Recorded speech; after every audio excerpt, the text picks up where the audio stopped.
There we go.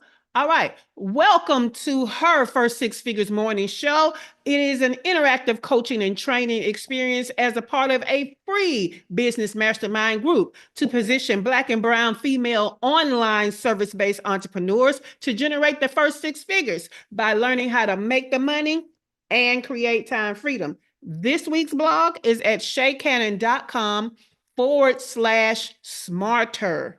That's shaycannon.com/smarter. And I'm going to put that over here on the YouTube side because what we are talking about is, and today's Wednesday. No, what is today, y'all? Is it Thursday?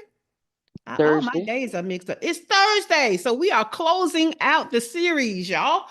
So what we've been talking about is work smarter, not harder, the shift that changes everything. All right. A lot of us feel the pressure to hustle and get things done and work long hours and have this constant effort, which is fine. However, you want to make sure that all of that effort is going into doing the right things, because that's what is going to make things more profitable and more sustainable. And that is what working smarter is: focusing on high impact tasks, strategic actions, and leveraging growth instead of being stuck in a cycle of overwork with little return. All right. So one of the obstacles that we talked about this week was fear and sabotage and how it keeps you stuck and doesn't allow you to move forward. So we talked about that. We talked about what that is, how it looks, and how to get out of it. Okay. We gave you 10 strategies for that. So go back to part 1. That was Monday's replay, so that you can get 10 strategies to move forward and release your fear and self-sabotage. All right. The next thing that has you working harder instead of smarter was mismanagement of time and energy. So on Tuesday, we talked about that, how you should be spending your time and your energy. And I gave you 10 strategies to make sure you're focusing on the right things with your time and energy. So go back to Tuesday's replay for part 2. Yesterday was part 3, and what we talked about was you being busy but not profitable, right? So what are your money-making activities, your MMAs? And so we talked about that, and I gave you 10 things you should be doing in your business to stay and focus on profit. So for that information, go to yesterday's replay. Today, we are closing out this series by talking about being stuck in the broke business model. Okay. Being stuck in the broke business model. Building a business by trading hours for dollars with no scalable structure creates an exhausting cycle of overwork with little financial return. Underpricing services, and we talked about that yesterday, and attracting low budget clients lead to long hours and minimal profit, reinforcing the belief that success requires relentless hustle. I don't believe in hustle. That's why we're talking about working smarter and not harder this week. So without systems or automation, every task must be handled manually. We kind of talked about that this week, leaving no time to focus on growth. The constant grind feels necessary, but instead of increasing revenue, it only deepens exhaustion. So this cycle stems from a deep-seated mindset that equates effort, okay, with success rather than efficiency with profitability. Okay, working smarter shifts the focus from time-based labor to leveraged income, where pricing reflects value, operations create ease, and business becomes a tool for financial and personal freedom rather than a source of endless struggle. Okay. Now we're going to talk about efficiency today. Okay. How you're spending your time and how to build a thriving business based on how you're spending your time. So this is going to be a little bit different than yesterday when we focused on money-making activities being the priority. Today, we're going to talk about all the ways to make your business more efficient so that with the time you're putting into it, you're getting more out. Okay. Now that was the blog, but you know, here on the morning show, we give you more. So let me pull up these show notes, because I have 10 strategies for you to go from trading your time for money to being more scalable in your business, which is the more efficient way to make money. All right. So we want to work smarter, not harder with our time. Number 1, adopt a value-based pricing. Okay, I can't say that enough. I won't stop saying it. It's a part of almost every strategy when we're talking about profitability. When we're talking about profit, we always are going to talk about pricing. Okay, because some of you simply aren't priced for profit. And so we go there first. Okay, even before you go to cutting expenses, we're going to go to what is your pricing.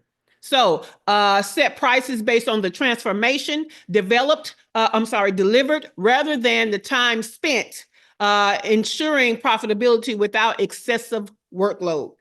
There are memes out there. There are little videos out there and all the things where they put out this scenario where it only took the expert a few minutes to do something, but they charge thousands of dollars. And so the client is like, oh, I have to pay, this thousands of dollars for you to have only done 20 minutes of work.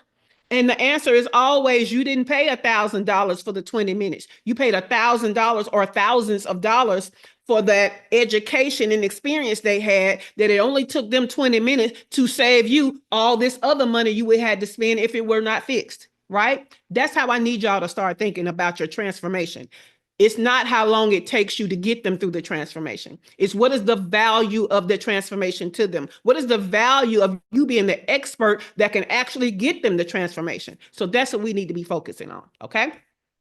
Number 2, create high ticket offers. Now, this does not mean that your high ticket offer is necessarily the main offer, but you should have an offer ladder that includes high ticket offers. So package expertise into premium services and solutions that attract clients willing to invest, reducing the need for volume-based sales. Okay, so at the end of the day, when you have an offer ladder, you may have a lower price, a medium price, and a high price offer. That high price offer may not be the one you talk about all the time. It may not be the one you market all the time or that's forward facing. But if you have a main offer that's the lower price or the medium price, guess what? Those people should be able to filter into the higher price.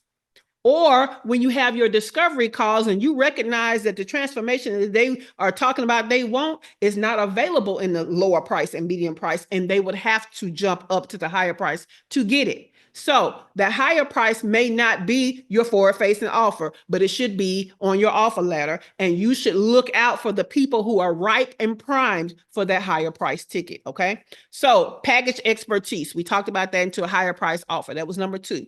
Number 3, leverage automations, okay? Because we're being efficient with our time, especially you solopreneurs. Leverage automation. So you need to use systems for scheduling, for invoicing, client onboarding, follow-ups, all of the things, all of the repetitive task things. I can't talk about it enough, okay?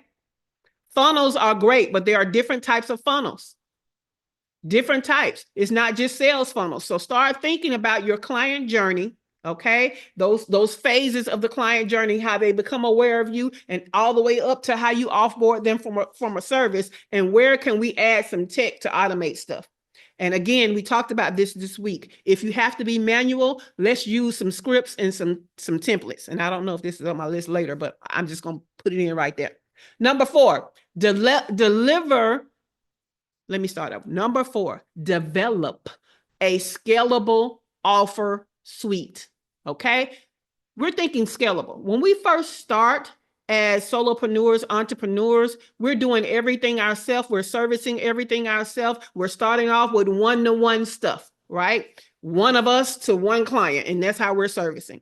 Well, I need you to start thinking about shifting from one-on-one services to group stuff. Okay, group programs, group activities, group transformation. All right, that could be whether it's a group course, or it could be, or I shouldn't say course, a group coaching, or it could be group in-person events. But we need to stop thinking one-on-one, because we only have so much time. And don't forget, we also are supposed to be living our best life.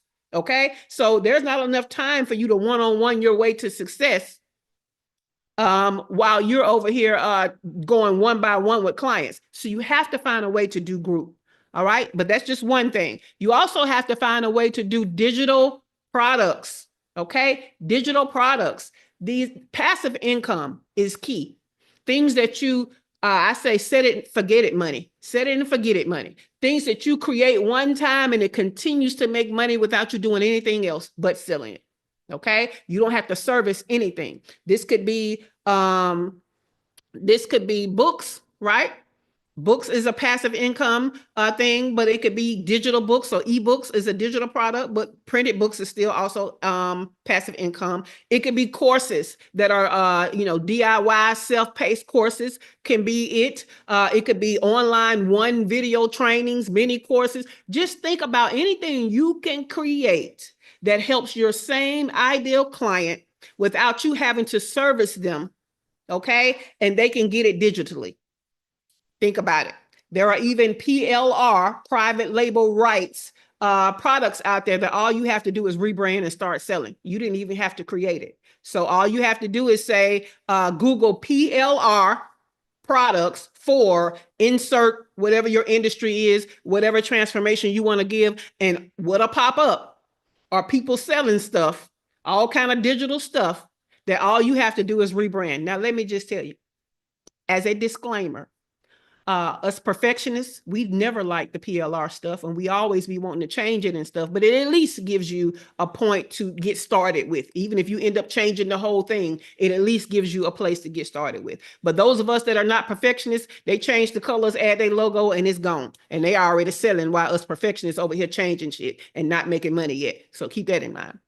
All right. The next thing is, where was I? Memberships. So memberships can look different. Memberships could be, it could have some trainings in it, but something about this membership means it's giving ongoing value. Okay, it's either holding space on an ongoing basis, it's providing something new on an ongoing basis, and something new could look like some type of reference library that's always getting replenished every month. But memberships are great ways to scale. It's not necessarily just digital. It's not necessarily just passive, but it's a way that you can scale what you're doing for a group. All right. So number 5, implement operational efficiency. That's internally. Okay, we need to streamline our workflows. We need to document processes and use SOPs, that's standard operating procedures. Okay, and we need to use technology to optimize service delivery so that we're reducing our daily workload. Okay, daily workload. So implement operational efficiency. Again, you can go back to your client journey, those phases between people getting into awareness of you and you off loading people or off offboarding clients. In there are all kind of things where it's maybe too many steps to do one thing. Let's decrease those steps to get things done. That's efficiency, operational efficiency. Number 6, set clear boundaries with your clients. We talked about that already. Number 7, shift the custom work to signature solutions. The number one reason most of us take too long to get our proposals out is we're always thinking custom. Okay, we're always thinking where every client's different. I don't know what they're going to need, so I got to create a proposal for each one that's, for each one that's different. But you need to start thinking about, what do everybody that you service have in common?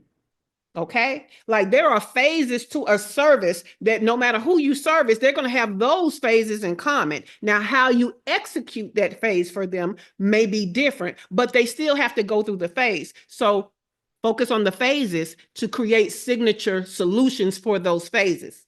That way, what's happening is you're standardizing your service delivery, and it's going to help you with a lot of things. It is going to help you with the proposal. It is going to help your team to understand what happens next. Okay. It is going to help the delivery of it and the making sure of the quality assurance of it. So we want to make sure that we're using frameworks and signature solutions instead of constantly reinventing the wheel and thinking that every client is just so different. No, they have things in common, and we need to take those things that they have in common and make these frameworks and these signature solutions. All right. Number 8, increase lifetime value. Now, we've talked about this. It's more than upsells, downsells, and cross sales. It's also that CRM. Okay, that client relationship management. Not necessarily the system, but your mindset needs to be, I have this offer letter. right? And at the bottom, they get this transformation. In the middle, they get this transformation. At the top, they get this transformation. How we are always developing things is we have to think about what does the client need next. And sometimes that's not even something we provide. Sometimes it's a partnership between you and somebody else that provides the next level. Let me give you a great example. I have developed a training program for operations assistants, right? I'm taking them from not knowing anything about operations to be able to start making money as a assistant or a VA in operations. And they can, they can start getting their experience and raising their fee. However, I am not training them to do what I do, which is a fractional chief operating officer. So what I've done is I've spearheaded a partnership with a very reputable company that is providing fractional chief operating officer certifications. So that's what they would need next. I'm not the one that's going to provide that. However, in partnership with the ones that are, I will still make money off of me pushing them to their next level. So start thinking about lifetime customer value or client value. All right. Number 9, reduce low paying clients and projects. When you look at this is something that you should do if no other time annually, right? We may not think about it. I kind of look at this stuff quarterly and I'll shift on a dime quick. You'll see me do certain things, but do them differently. It's because I've evaluated, did this work well, or do I need to change it? So I will look quarterly, but if not at all, I would rather for you to just look annually, okay? Rather than not at all. So what I need you to do is be looking at your offers.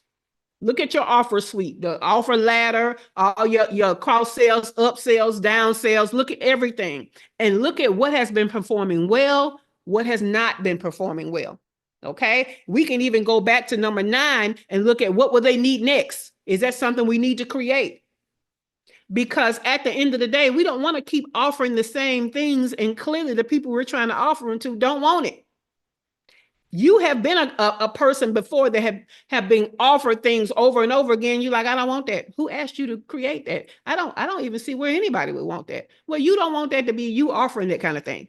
So you need to go back and look at clients that's not working well. What about them is not working well for you? Because now we want to have messaging that repel them. We don't want to work with them. Okay. And we want to look at our offers to make sure that they are what they need to be. So reduce low paying clients and offers. Number 10, think and operate like a CEO. I can't say it enough. I need you guys to start thinking, even when you're still by yourself as a solopreneur, you need to start thinking about what does it look like for me to come into my business and only be the talent or the face of my business? What does that look like? So what are all the things that I'm doing right now that somebody else would have to do so that I can just show up as a talent in my business? And again, that is how I have looked at, let me see if I can find this document. That is how I have looked at my business and what is going to be my hiring phases on my coaching side. Because on my service side, as a chief operating officer, I don't need a team. I require that my clients have teams. So, okay, I found it. Just that easy. Yes, look at God. But you need to be having in mind how you want to show up in your business. And therefore, who's going to do everything else? So let me give you an example of thinking like a CEO so that you can get in the CEO role. Okay, do y'all see something that says people resource plan for scale? Do y'all see this? Because y'all know I sometimes be showing the wrong thing and explaining with the wrong thing showing. Let me see. Yes, we see it. It's visible. Thank you. Thank you. Appreciate you. Okay.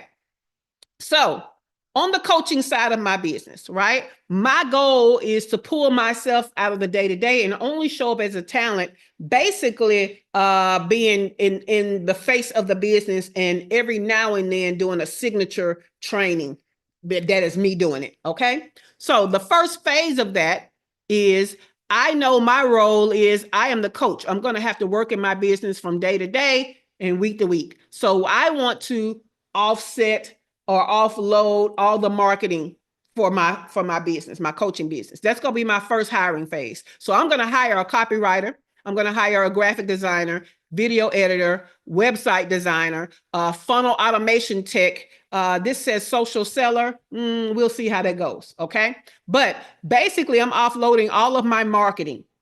I don't have to be the one to do that. And I'm going to be the one that services the client and coaching the client. And I will be the face of things.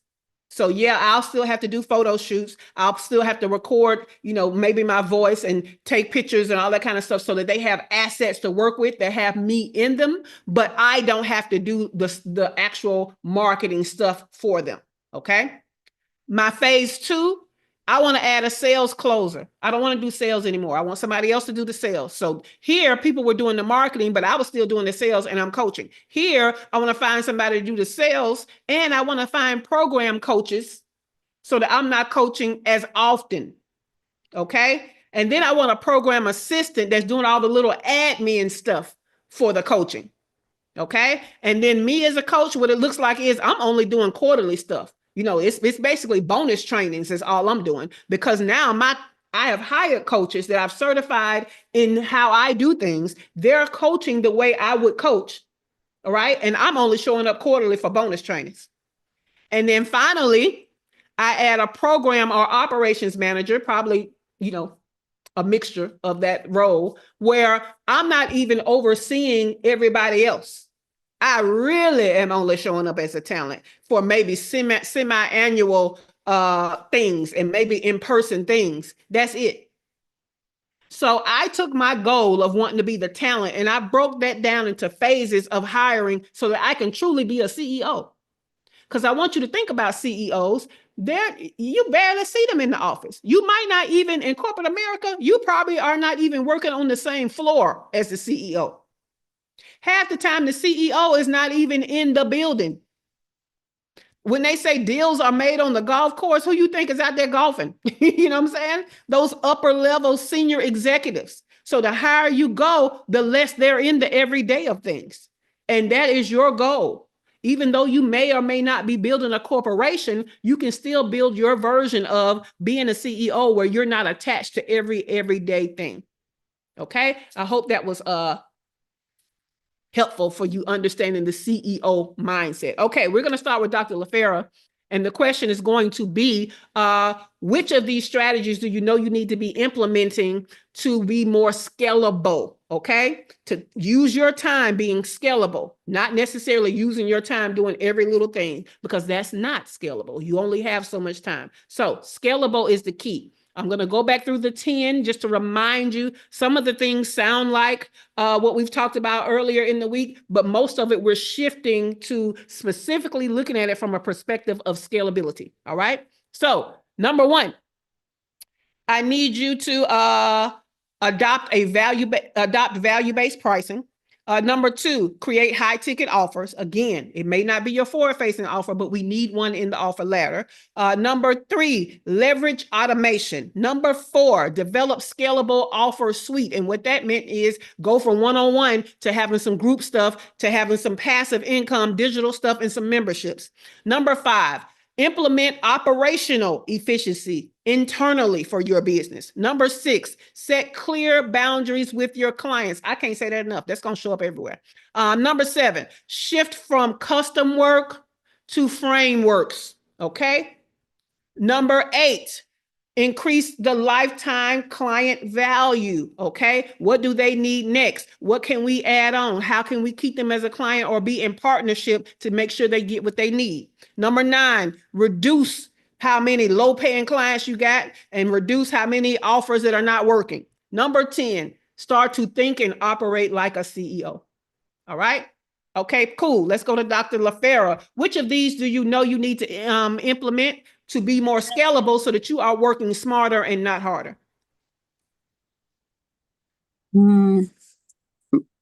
I guess possibly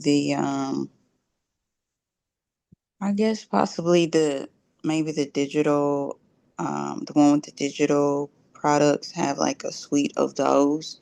Because I do have higher price offers. Don't have people in them as I would like, but I consistently keep getting people on social media asking for stuff and signing up for stuff. And so, but like you said, I don't want to work with everybody. And everybody's not, um, everybody's not really serious when they get on your calendar and stuff. So I don't want to have to deal with all of that. So the digital products will, I guess, help weed them out and help me to nurture them on the back end of that towards the higher end stuff.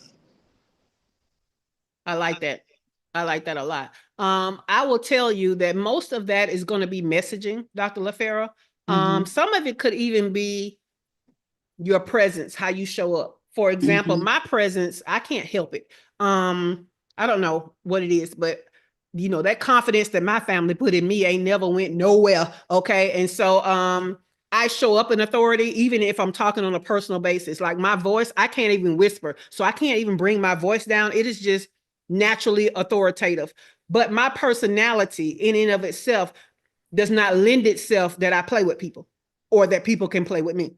Right. So my presence helps to, what do you call repel people that I don't want to work with. Cause I don't like to play at business. If you're not ready, don't tire kick over here. Cause I don't want to play. So, but that's naturally me. That's not naturally everybody. So what you may have to use is your messaging, the words that you use. Ready? So using words like, are you ready? Or if you're at this point, or I only work with, start describing who that ideal client is so that you have the opportunity in your language everywhere and on your sales page to talk about who this is for and who this is not for, so that you're using your messaging to tell them people that you don't want to work with to go away and tell the people that you do want to work with, hey, this is for you. So I would use every opportunity to describe my ideal client. Every workshop, every webinar, every sales page, every email sequence, because I don't want the people I don't want to work with showing up. Yeah. So how often do you even put, because I've been told to put pricing or whatever, which I don't necessarily like, but I've been told to put pricing even in my post, so people know it's going to be at least this much to work with me. Now I know to put that on the back end, if somebody's trying to sign up for a call with me, because I'm not trying to spend an hour, well, not even an hour, but 30 minutes with you to find out, oh, you weren't even really trying to spend, $1,000. And you want what? Yeah. So yes, it does keep most of those people away. And I am an advocate for showing your pricing. Now, not on posts, I would not. But definitely anywhere you're sending traffic to that's talking about the offer should have some type of pricing transparency on it, whether it's the price or the price range. You know what I'm saying? So I have even gone a step further in that, and we've talked about this before. In your discovery call, it's asking you, have you seen my offer letter that has the pricing transparency, right? It makes you check off that you've seen the offer letter with the pricing transparency. It asks you, do you have at least $3,500 to invest in solutions? Because if you don't, there's very few ways I can help you with a custom issue. You see what I'm saying? Yeah. So all of that is helping, before they even talk to me, helping them to understand that what you want comes with an investment. And I'm going to ask you for an investment for the solution that you're looking for. So you're not going to get on this discovery call and get a free strategy that you're going to walk away with and try to work like a $2 hole for the next 3 years if you don't get to invest nothing. I don't play like that. Yeah. So yeah, so it's going to be your messaging. If it's not in your personality. I know y'all, we getting the eyes and the crying laughing in my bad. That might have been a little off kilter, but I meant it. All right, let's go to Dr. LaToya. Dr. LaToya, which strategy do you need to implement to scale and work harder, not smarter? I'm sorry, work smarter, not harder. Evident one that's gonna have me or my clients working like a $2 hoe. My bad, y'all. Look, some of the real estate y'all don't be ready for. My bad. Definitely building organizational. I'm at the point where definitely just looking at organizational efficiency. That's where I'm at. Yeah. I can see you be there. I can see you being there. So Dr. Ayana, you're next, but you said something got confused between number 5 and number 7. So 5 was implement operational efficiency. 6 was set clear boundaries with your clients. 7 was shift from custom work to frameworks or signature solutions. You said, okay, because I had for number 5, I had memberships, but number 5 in implement operational efficiency, I had that for number 6. And number 7, I have shift custom work to signature solution. All right, either way. Yeah, what you have for number 5 was number 4. For number 4, I think that when I talked about a scalable offer suite, that membership was a part of that, but I think I did a big breath or something in between, so it might have looked like it was another number. Okay, all right, cool. Yeah, so my big takeaway was number 4, developing a scalable offer suite. I do still need to think seriously about the lifetime client value issue, particularly in my industry, because there does come a time when people are ready to move on. You're not supposed to be in the healthcare arena forever. You are supposed to move on. So connecting with the next level would be advantageous for me. But right at the top tier, developing a scalable offer suite is something I really want to get into.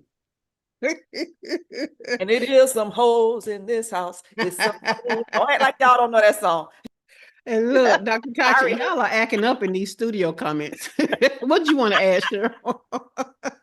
We coming to you next anyway, Cheryl. You want to add something?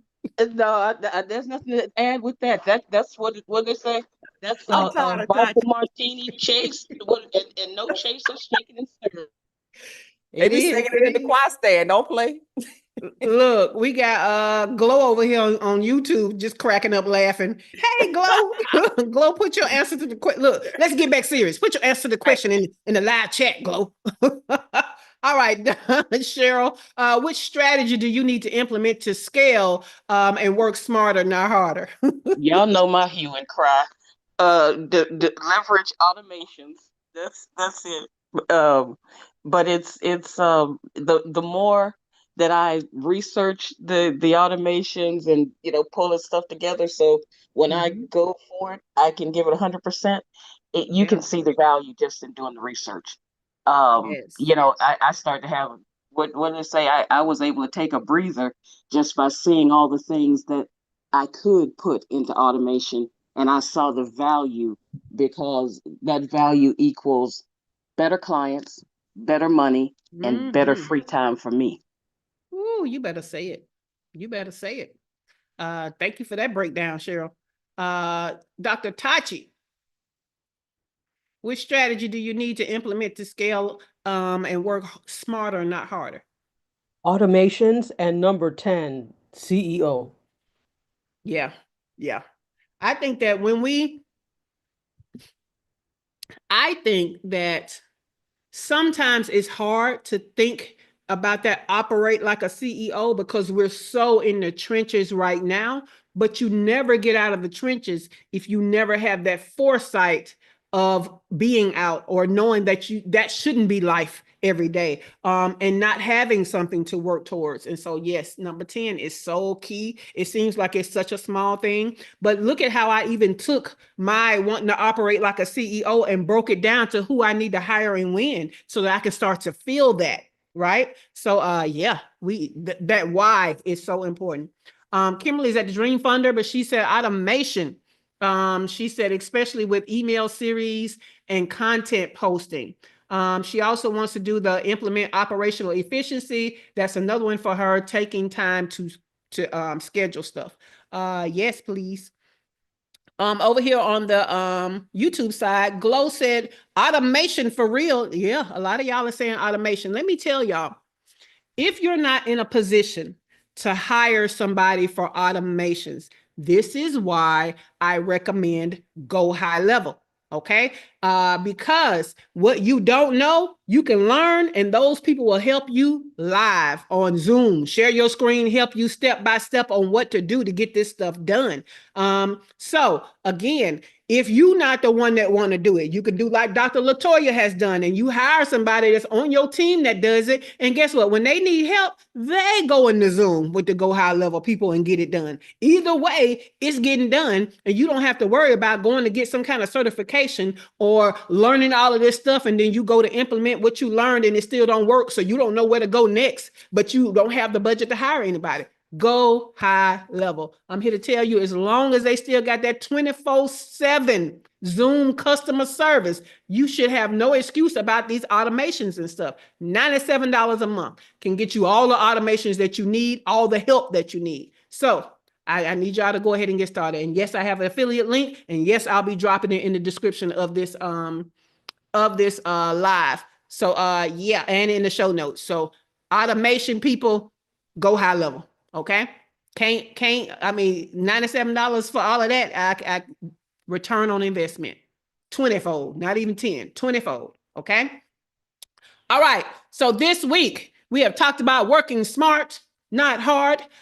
So this shift is going to be a huge one for your business. So do you have any questions on how to eliminate fear and self-sabotage that keeps you stuck and not moving forward? Do you have any questions about the mismanagement of your time and energy? Do you have any questions about how you are busy but not profitable because you're not doing MMAs, money-making activities? Do you have any questions about what we talked about today, scaling your business? Okay, scaling the business, because some of the ways we start out working our business is not scalable. It's capping our money, it's capping our revenue. And so we need to be able to scale the business. So any questions or value adds? And Dr. Ayana got her hand up. So I'm gonna go to her first and Cheryl next. So Dr. Ayana, what did you have?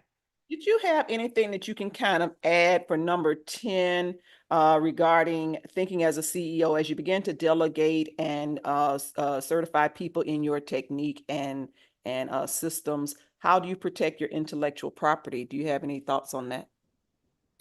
Okay. That was a lot of stuff. So if you go to shaycannon.com/VA, that's going to help you to set your team member up for success, whether they are virtual assistant or not. Virtual VAs are just a popular team member for most entrepreneurs and solopreneurs.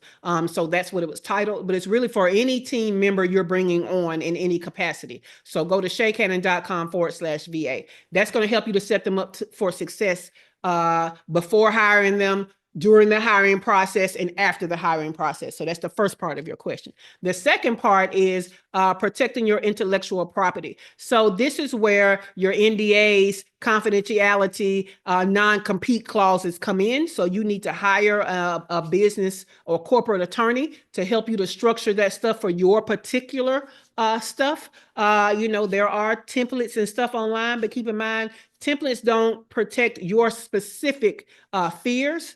So I would do a consult with an attorney and let them know my fears so that my fears are protected in clauses in my contracts, right?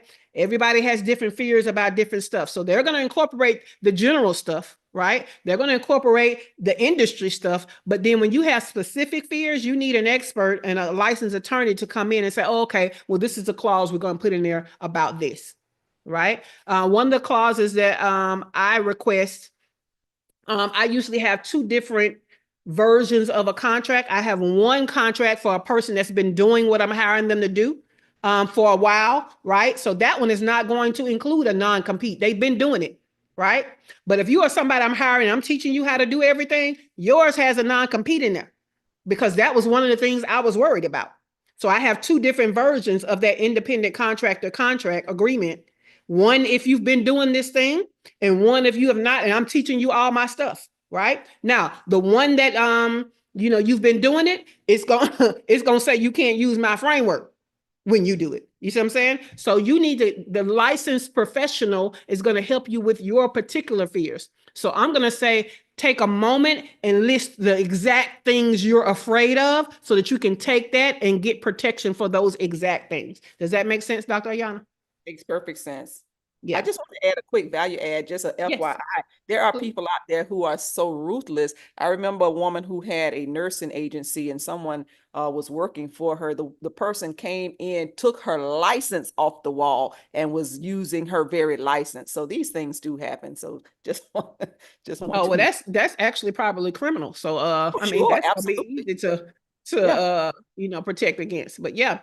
Definitely. But, again, y'all need to talk to and even speak to an IP attorney or intellectual properties attorney, right? Because some of your frameworks are not protected. period. They're not protected. So if you write a book about your framework and you copyright that book, then the content of your framework is now more protected. If you trademark the name, then the name is protected, right? If you have a licensing agreement pulled up, then you can have people to use your framework, but they have to use it in the way that you say per the licensing agreement. So it's a lot of stuff in there that you need the licensed attorneys to tell you. So that's going to be a corporate contract attorney, and that's going to be an IP attorney that you want to consult. Thank you. Of course, of course. Cheryl, you had a question or a value add? Both. Just an ad on the IP attorney. Most people don't know it, but let's say you're creating your framework and you're having to work with somebody, you can literally protect your framework in progress so that they can't take your stuff. It's before publication or before it goes live. Mm-hmm. My second thing is, what was number 9? Reduce what? Hold on. Number 9 was reduce low-paying customers and offers that aren't selling. Okay. And then the other thing, I just have to give a shout out about how important it is to start to think like and operate like a CEO. I started working with a young lady right before Christmas, and she's a makeup artist, has marvelous products, marvelous clients, the whole 9 yards. And she told me that for the last 7 years, she had just broken even. And I was like, oh my goodness. We started her thinking like the CEO, and she's like, well, I don't have any employees. I said, you don't have to. It's the mindset first. And from 12 days before Christmas to this past weekend, this woman has gone from no profit to being able to normalize $1,500. And I mean, seriously, just to say, if somebody came to you with an offer that you couldn't refuse, but you needed $1,500, could you get that $1,500 in a couple of hours? And she did, I think it was 1,700 and something in 3 hours on Saturday. And she was so pumped that she just started thinking of all these things she could do the whole night. I mean, it was amazing to watch her just elevate from that mindset of, I'm going to give it a try. And I can't stress it enough about thinking and operating like that CEO, because it will elevate you on so many levels quickly. And I released the mic. You are so right, because if you don't check that mindset, what tends to happen is you never hire because you never valued what you can get from hiring, and you never broke the incorrect beliefs around hiring, right? So let me give you an example of that. Some people say, I can't afford to hire a team right now. Then you can't afford to make more money. It's one mindset shift. The next mindset shift is you are supposed to be, that's a part of your pricing issues. This is why you can't be pricing your things for too low. Your pricing is not allowing your offers to hold a team to help you to service in excellence, right? That is the difference between a cheap ass service and a luxury service. That's what they mean by you get what you pay for, right? When you pay more money, you should get more support. Period. If not, it's a volume play, and volume plays and cheap pricing and discount pricing doesn't include high touch situations. So the more access you want from somebody, the higher you should expect to invest. Same thing with your services.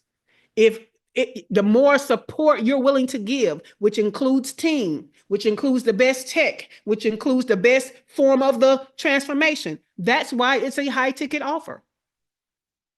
That's why. And that's why you, being the only person in your business, should not be available to everybody all the time. And no way they paying you enough for that. Okay. So no, you need to have these. That's why I brought up again, client boundaries, because the more access you're giving, the higher the ticket price should be on that.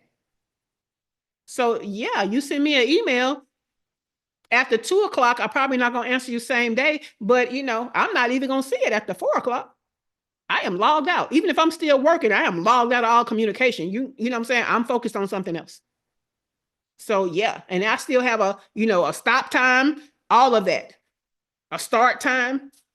I come in on Mondays after 10 o'clock and I see people that sent me stuff and tell me I've been waiting 2 days. Sweetheart, if you sent that on Friday, you shouldn't have expected to get a response for me to even see it until after 10 on Monday. I don't know what you mean you've been waiting 2 days. Those are not business days, boo.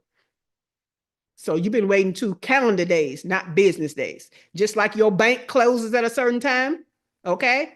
Opens at a certain time, and you don't expect to be able to talk to a banker except for doing banking hours. Same thing with your business.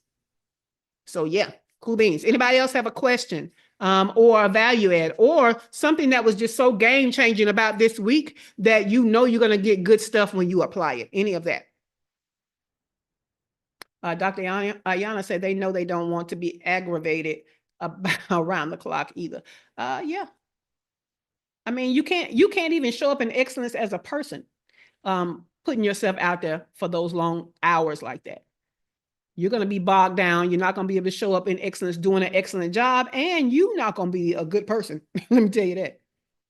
So sometimes stuff is to protect you, and sometimes stuff is to protect them. Cheryl? One last question. What's number 8? Somehow I just stopped at the word client. No You problem. must be really talking Client lifetime value.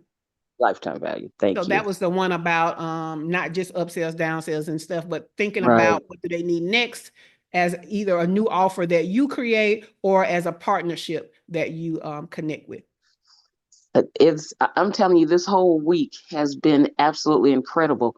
But I have to tell you that for me, the reminder again of number 10 to start and think like a CEO, it just, I think we have to keep refreshing our mind on certain tenets when it comes to business, because we get so used to doing everything. And that bit about hiring, everybody's like, oh, I got to pay out money. It takes money to make money. You just have to decide how much money you want to make and how willing you are to go out on that limb. And one of my number one motivators is a movie called Working Girl with Melanie Griffith and Harrison Ford. Every It's time I Sigourney see that, Weaver, baby. yes, because when she said, you want to get to that top office, but they don't give you an opportunity because you don't have all that other stuff. And the guy says, you got a fire in your belly. And she said, well, I don't know if it's a fire, but it's nervous knots. And he sends her, he says, you can come work for me. And he gives her the address to the building or whatever. She goes there thinking she's the secretary, but her CEO mindset, she discovers that she's the boss. That's the thing. We have to understand that we are the boss and the buck stops and ends with us. The blame game cannot work unless we accept, and we can't even blame ourselves. We have to accept that this was not necessarily the best move, but it's all figure outable, as Marie Forleo says, and it's all fixable. That's right. That's right. And again, this whole week, I have something that can help you with getting this whole week done, because it is about working smarter and not harder. So we do have our membership, right? So you can join our membership and it's going to help you with this problem of working smarter, not harder, because we're going to help you be efficient with your time. We're going to help you segment out some time to hold it sacred for the things that you need to be doing. We're going to help you to prioritize those money-making activities because we actually have a prioritization matrix that you're going to use. We actually have exactly how you should be making decisions for your business because we have a decision matrix, and we even give you example of decision trees in this membership. We also have a goals-oriented view of how we should be spending our time, not just picking out, task here, there, and everywhere, but what business goals, what personal goals do we have in mind? And now let's work toward those goals with specific tasks that will achieve those goals. So go to shakehannon.com/member. Again, you want to join now. Why it's only $97? Because it is going up to $147, maybe $197 in Q2. Okay. Now, This show is a part of the Free Business Mastermind group, which is like class for us on almost a daily basis. And with class, we have notes. So if you want my notes that has the 10 strategies on it, you see how the ladies kept saying, remind me what is number and what is this number? Guess what? You can get the notes as they are written, as I read them, for your own purposes, 2 ways. One, go into the free mastermind group and look in the file section. 2, you can get the notes and the entire morning show in your email inbox. Go to shaycannon.com/show, sign up for them. You're going to get 2 emails every broadcast day, one to remind you to hop on YouTube and one with a link to the replay and a link to the show notes. So shaycannon.com/show. Tonight, we have our fuck up night virtual happy hour. What you're going to do is you're going to bring what's fucking up in your business and we're going to fix it over drinks. Okay. So join us tonight. That's tonight at 7 p.m. Eastern time. The free group can come in on the second half of that event details in the group. Tomorrow is a Get Shit Done work session. See, that's one of those sessions we have to hold sacred time for you to work on your business with other people of like mind. So come into the Get Shit Work Done session, usually for paid membership only. They get 4 a month, but 2 of those a month on Fridays, we allow the free group to come in. Events are in the group. Event details are in the group, okay? Cool beans. Well, if you want to find out more about me, your host, Shay Cannon, and how to get in this free business mastermind group, I'm going to tell you to check the details in the description below for the link and more information, all right? I know you got good value all week and you got good value today. So give me a thumbs up and like this episode, okay? Make sure that you are subscribed to the channel and understand this was part 4 of a 4-part series. So check out the other parts. Check out those videos because they're up there for you, okay? Cool beans. Studio is closing in 5, 4, 3, 2, 1. Have a great day. Have a great weekend. And we'll see you right back here on